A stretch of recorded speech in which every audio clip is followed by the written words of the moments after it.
Book of Aquarius style alchemy. I've turned up the heat to 280 degrees Celsius. The matter is beginning to smoke and fume.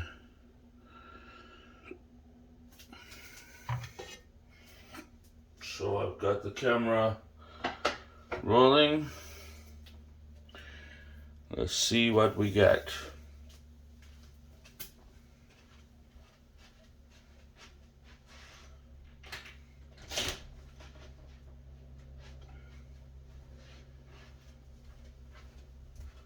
The first step of alchemy is often listed as calcination.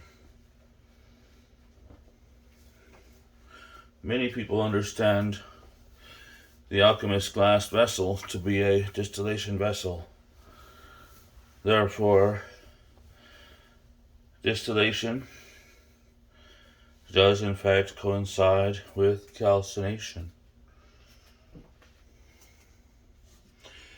because the matter in the cucurbit is being calcined, and as that occurs, the byproduct is the distillate, which ends up in the receptacle. We've seen a clear distillate come over the helm. The salt became molten in fusion, and now a dryness with the heat turned up, as high as this hot plate will go. The matter begins to smoke and put forth a scent, a smell, a stench, if you will.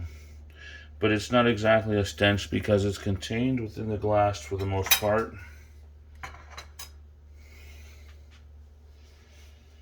If this were an open baking dish used for the calcination, the stench would be much more of a stench.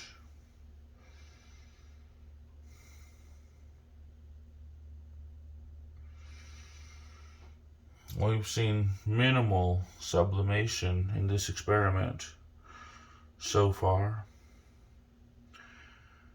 And I think the reason why is because the matter was kept in fusion for quite some time, monitoring the heat carefully, regulating the heat judiciously, like the old alchemical manuscripts said, letting the volatile salts remain in fusion with the fixed materials, the fixed salts and sulfurs of alchemy, because theoretically they're supposed to unite and become one in the heat, in the carefully regulated heat. And so we see a little bit of salt down low in the glass, but not up high, as is normal when the heat is not regulated.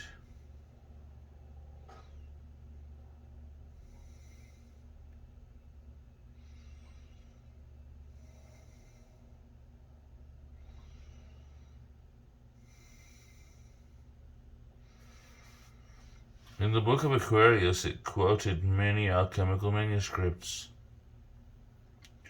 from various sources. One of them suggested that it must be calcined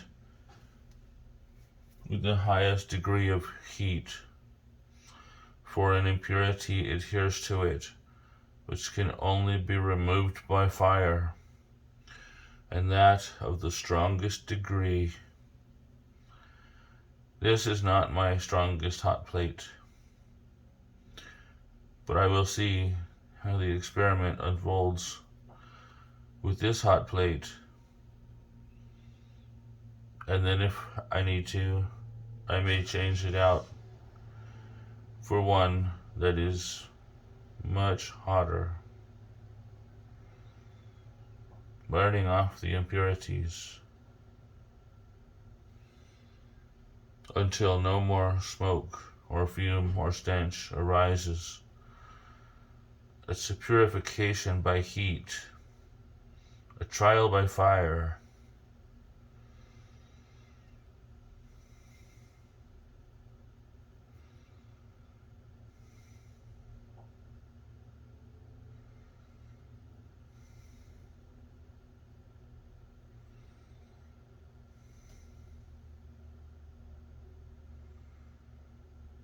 I see a little bit of vapor or smoke, but it actually appears,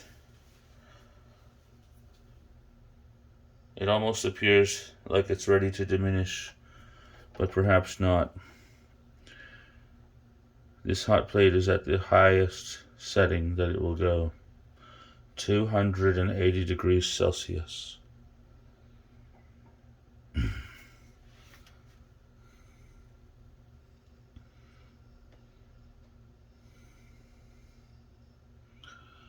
For the most part, the vapor or fume or smoke, if you will, seems to be remaining in the cucurbit.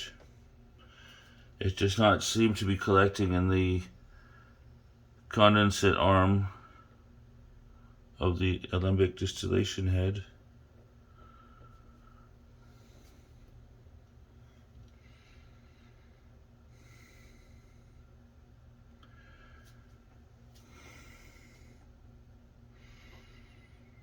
As I repeat this process, burning off the impurities and cycling through the imbibitions, repeating the process, I expect to see color changes in the earthy material,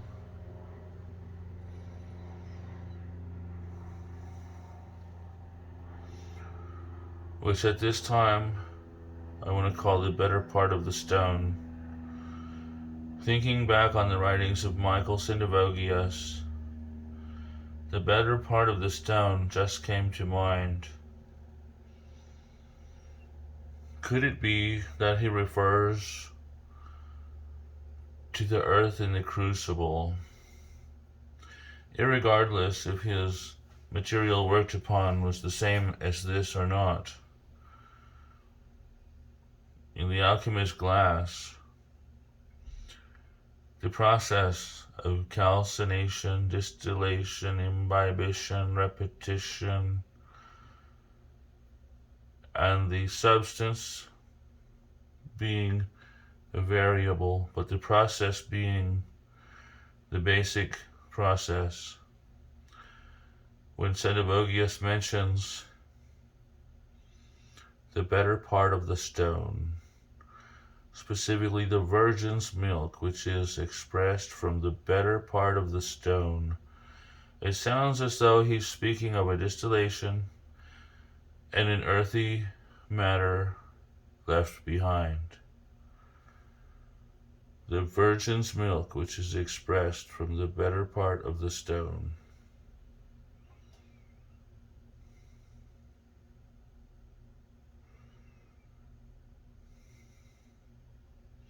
That makes sense. The virgin's milk, which is expressed from the better part of the stone, is then carefully preserved in an oval-shaped distillation vessel made of glass. But the next part, it could have been translated wrong, says, is day by day, wondrously changed by the quickening fire. I think that's a misinterpretation by whoever translated the document, because it would make sense that the matter in the cucurbit is the substance that is being changed day by day by the quickening fire. The substance in the receptacle is not subjected to fire at this time.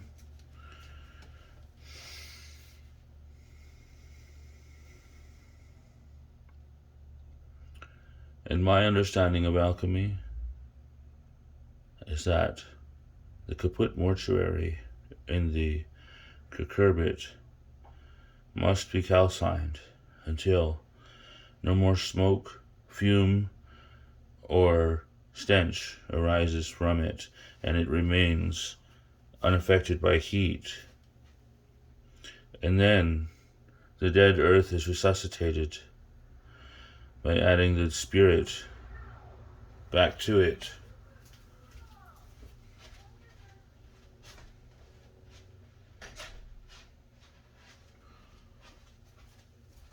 And then we look for the phoenix, risen from the ashes of this union.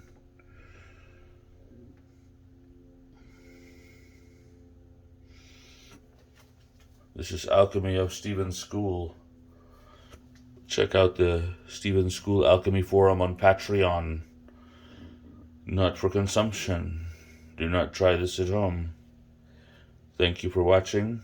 Subscribe for updates, and have a nice day.